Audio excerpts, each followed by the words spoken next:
नमस्कार, मैं हूं शशि। आइए झारखंड के टॉप 25 प्रमुख खबर जानते हैं। झारखंड विधानसभा का पूरक मानसून सत्र आज से। झारखंड विधानसभा का पूरक मानसून सत्र शुक्रवार से शुरू हो रहा है। 28 अगस्त तक चलने वाले इस सत्र में पहले दिन हेमंत सरकार चालू वित्तीय वर्ष 25-26 का पहला अनुपूरक बजट पेश करेगी। इसके साथ ही दिवंगत दिसोम गुरु शिबू सोरेन, पूर्व शिक्षा मंत्री रामदास सोरेन, पूर्व राज्यपाल सतपाल मलिक समेत कई विभूतियों को श्रद्धांजलि दी जाएगी। सत्र में 4 कार्य दिवस होंगे। वित्तीय व विधायी कार्यों के अलावा 26 अगस्त को सदन में अतिवृष्टि के कारण राज्य में उत्पन्न परिस्थितियों पर चर्चा निर्धारित है। सत्र में सत्ताधारी दल कांग्रेस झामो एसआईआर का विरोध और दिसोम गुरु को भारत रत्न देने की मांग की तैयारी में है। दूसरी ओर विरोधी दल भाजपा ने सूर्या हांसदा एनकाउंटर, विधि व्यवस्था, रोजगार और भ्रष्टाचार को मुद्दा बनाकर सरकार को घेरने की तैयारी की है। बता दें, सत्र में 5 विधेयक पेश किए जाएंगे। इनमें कोचिंग सेंटर कंट्रोल रेगुलेशन विधेयक, झारखंड विश्वविद्यालय विधेयक, झारखंड सूक्ष्म लघु व मध्यम उद्यम छूट विधेयक और गिग वर्कर्स पंजीकरण कल्याण विधेयक व व्यावसायिक शिक्षण संस्थान विधेयक शामिल है। सूर्या हांसदा केस सीआईडी ने किया टेक ओवर। भाजपा झाविमो और जेएलकेएम से 4 बार विधानसभा चुनाव लड़ चुके सूर्या नारायण हांसदा की पुलिस मुठभेड़ में मौत मामले को सीआईडी ने गुरुवार को टेक ओवर कर लिया है।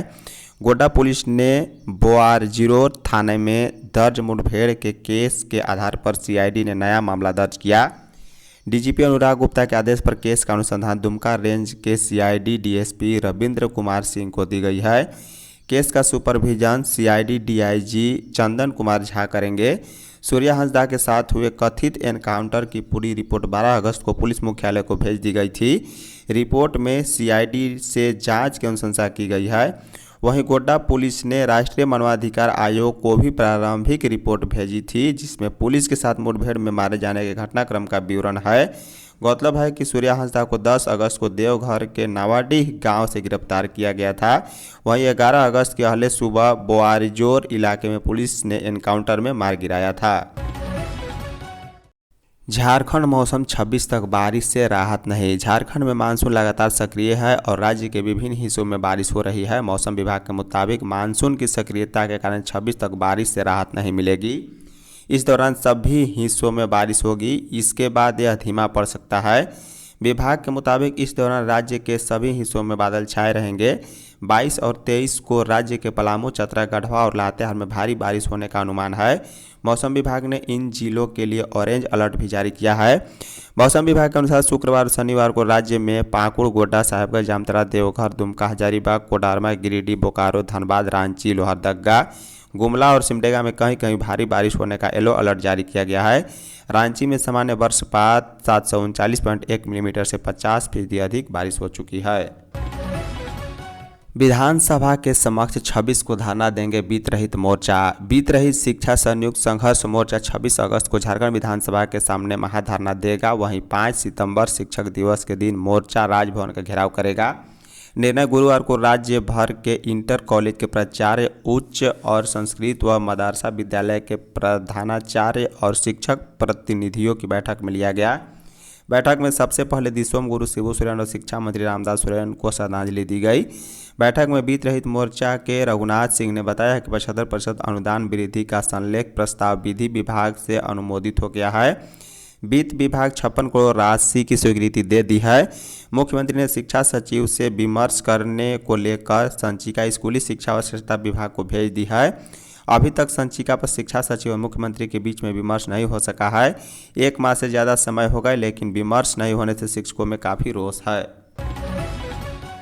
शिक्षक दिवस पर नियुक्ति का तोहफा। झारखंड में चयनित 10,592 सहायक आचार्य को शिक्षक दिवस का तोहफा मिलेगा। 5 सितंबर को सीएम हेमंत सोरेन नियुक्ति पत्र देंगे। मुख्यमंत्री के निर्देश पर स्कूली शिक्षा व स्वच्छता विभाग ने तैयारी शुरू कर दी है। जिलों को 31 अगस्त तक काउंसिलिंग की प्रक्रिया पूरी करने का निर्देश दे दिया गया है। बता दें, राज्य में 6ठी से 8वीं के स्नातक प्रशिक्षित सहायक आचार्य के विज्ञान गणित विषय के लिए 1683 अभ्यर्थी पास हुए हैं। वहीं भाषा विषय में 1059 और सामाजिक विज्ञान में 3033 पद पर सहायक आचार्य चुने गए हैं। वहीं पहली से 5वीं ये इंटरमीडिएट प्रशिक्षित सहायक आचार्य नियुक्ति प्रक्रिया में 4817 अभ्यर्थियों का चयन हुआ है। सूत्रों की माने तो हर जिले से 6ठी से 8वीं के लिए गणित, विज्ञान, भाषा व सामाजिक विज्ञान और पहली से 5वीं के लिए एक शिक्षकों को बुलाया जाएगा। गढ़वा में राजस्व उप निरीक्षक 12,000 घूस लेते गिरफ्तार। एंटी करप्शन ब्यूरो की टीम ने गुरुवार को राजस्व उप निरीक्षक अरुण कुमार यादव को 12,000 रिश्वत लेते रंगे हाथ गिरफ्तार किया है। गिरफ्तारी के बाद एसीबी की टीम उसे प्रमंडलीय कार्यालय पलामू ले गई। वह मूल रूप से लातेहार जिले के सारंग गांव का रहने वाला है। एसीबी के प्रमंडलीय कार्यालय की ओर से जारी प्रेस विज्ञप्ति में बताया गया है कि रमकंडा निवासी विष्णु जयराम ने एसीबी में आवेदन देकर शिकायत दर्ज कराई थी। उन्होंने आरोप लगाया था कि 2011 में उन्होंने 7.50 डिसमिल जमीन खरीदी थी। उसका केवाड़ा रसीद भी कटा हुआ था। उक्त जमीन को ऑनलाइन कराने के लिए राजस्व उप निरीक्षक 12,000 रुपये रिश्वत मांग रहा था। ट्रिपल टेस्ट की फाइनल रिपोर्ट तैयार। संत जेवियर कॉलेज रांची के एजेंसी ने नगर निकाय चुनाव में पिछड़ों को आरक्षण से जुड़ी ट्रिपल टेस्ट की रिपोर्ट गुरुवार को राज्य पिछड़ा वर्ग आयोग को सौंप दी है। संत जेवियर कॉलेज के principal doctor father Robert Pradeep Kujur ने यह रिपोर्ट आयोग के अध्यक्ष जानकी प्रसाद यादव को सौंपी है।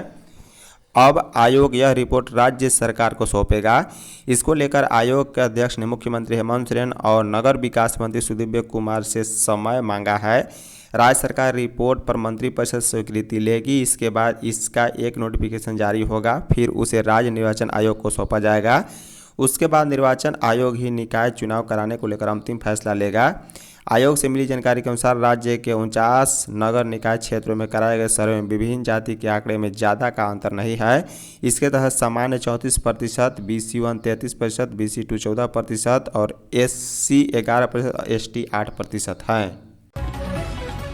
रांची के चान्हो में ठनका से 3 छात्राओं की मौत। रांची जिले के चान्हो में वज्रपात से 3 मासूम छात्राओं की मौत हो गई है। घटना गुरुवार को दिन में 3:30 बजे की है।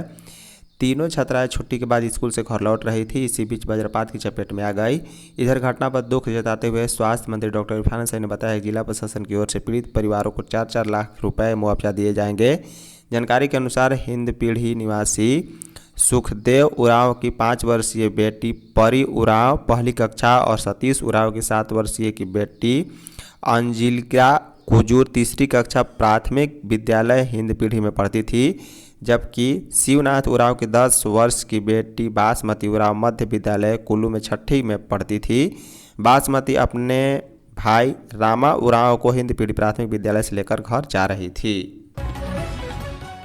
निजी व्यावसायिक संस्थानों में मनमानी फीस पर लगेगी रोक। झारखंड सरकार विधानसभा के आगामी सत्र में शिक्षा से लेकर उद्योग तक व्यापक सुधारों को लेकर 5 अहम विधेयक पेश करने जा रही है। इसमें निजी व्यावसायिक शिक्षण संस्थानों की फीस पर अंकुश, राज्य विश्वविद्यालय में एकरूपता, कोचिंग सेंटरों पर निगरानी, MSMI और गिग वर्कर्स के कल्याण को बढ़ावा देने से जुड़े प्रावधान शामिल है। सरकार का तर्क है कि इन विधेयकों से छात्रों अभिभावकों को राहत, शिक्षा व्यवस्था में पारदर्शिता, युवाओं को गुणवत्तापूर्ण तैयारी के अवसर और उद्यमशीलता को प्रोत्साहन मिलेगा। इन प्रस्तावों को राज्य के सामाजिक आर्थिक ढांचे को मजबूत बनाने की दिशा में महत्वपूर्ण कदम माना जा रहा है। बता दें, झारखंड में निजी व्यावसायिक शिक्षण संस्थानों के फीस विनिमय को लेकर विधेयक तैयार किया गया है। राज्य सरकार ने झारखंड व्यावसायिक शिक्षण संस्थान विधेयक 2025 का मसौदा तैयार किया है। किसान 31 अगस्त तक करा ले फसल बीमा। किसानों के लिए खुशखबरी है। बिरसा प्रधानमंत्री फसल बीमा योजना के तहत खरीफ फसल के लिए बीमा का काम शुरू हो गया है। सरायकेला खरसावां जिले में बिरसा प्रधानमंत्री फसल बीमा योजना के तहत खरीफ फसल 2025 में 81,886 किसानों की फसल का बीमा कराने का लक्ष्य है। 20 अगस्त तक सिर्फ 3784 किसानों ने ही फसल बीमा के लिए आवेदन किया है। झारखंड सरकार ने फसल बीमा की अंतिम तिथि बढ़ाकर 31 अगस्त कर दी है। बता दें, अब 11 दिनों में जिला प्रशासन को 78,000 किसानों का बीमा कराना होगा। शेष बचे लक्ष्य को पूरा करने के लिए विभागीय अधिकारी से लेकर कर्मी तक लगे हुए हैं। लगातार किसानों से संपर्क कर अपनी फसलों का बीमा कराने के लिए उन्हें प्रेरित किए जा रहे हैं।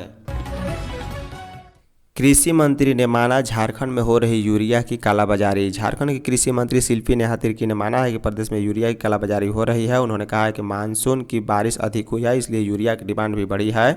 यही वजह है कि यूरिया की कालाबाजारी हो रही है। उन्होंने कहा है कि इस पर सरकार की नज़र है। पलामू में 4 दुकानों के खिलाफ कार्रवाई भी की गई है। शिल्पी नेहातिरकी ने गुरुवार 21 अगस्त को राजधानी रांची के कांग्रेस भवन में आयोजित जनता दरबार में ये बातें कही। जनता दरबार में उन्होंने अलग अलग जिलों से आए लोगों की समस्याओं को सुना और उनके निदान के लिए अधिकारियों से बात की। उन्होंने कहा है कि जनता दरबार के माध्यम से एक सकारात्मक पहल संगठन के द्वारा की गई ताकि लोगों की समस्याओं का निदान हो सके। सेना भर्ती रैली आज से। सेना में भर्ती होने का सपना देखने वाले झारखंड के लाखों युवाओं के लिए एक बेहद सुनहरा अवसर है। राजधानी रांची के खेलगांव में 22 अगस्त से 4 सितंबर तक सेना भर्ती रैली 25-26 का आयोजन किया जा रहा है। इस भर्ती रैली में विभिन्न पदों के माध्यम से युवाओं को सेना में भर्ती होने का मौका मिलेगा। सेना भर्ती रैली के मद्देनजर प्रशासन ने सभी तैयारियां पूरी कर ली है। सेना भर्ती रैली में न्यूनतम 8वीं पास युवाओं को शामिल होने का मौका मिलेगा। भर्ती में शामिल होने के लिए झारखंड का मूल निवासी होना आवश्यक है। इसके अलावा भर्ती रैली में शामिल होने के लिए ऑनलाइन चरित्र, निवास, जाति प्रमाण पत्र आवश्यक है। साथ ही रैली में आने वाले युवाओं को अपने साथ एंड्रॉयड फ़ोन लाना भी आवश्यक है। प्रशासन ने रैली में शामिल होने वाले युवाओं को दलालों के झांसे से सावधान रहने की अपील की है। धन्यवाद।